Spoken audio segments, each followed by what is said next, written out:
sorry, Paul. This is all wrong. What? You'll have to do it over again. It's not worthy of you.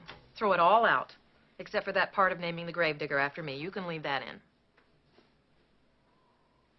I really value your criticism. But maybe we're being a little hasty here.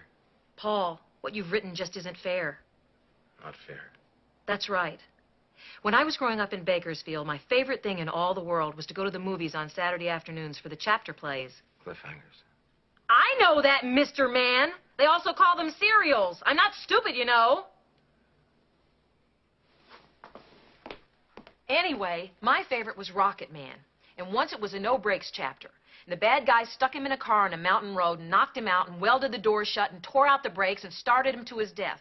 And he woke up and tried to steer and tried to get out, but the car went off a cliff before he could escape. And it crashed and burned, and I was so upset and excited. And the next week, you better believe I was first in line. And they always start with the end of the last week. And there was Rocket Man trying to get out. And here comes the cliff. And just before the car went off the cliff, he jumped free. And all the kids cheered. But I didn't cheer. I stood right up and started shouting, "This isn't what happened last week. Have you all got amnesia? They just cheated us. This isn't fair. He didn't get out of the cock-a-doodie car."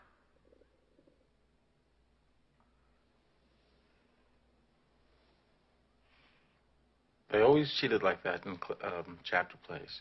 But not you. Not with my misery.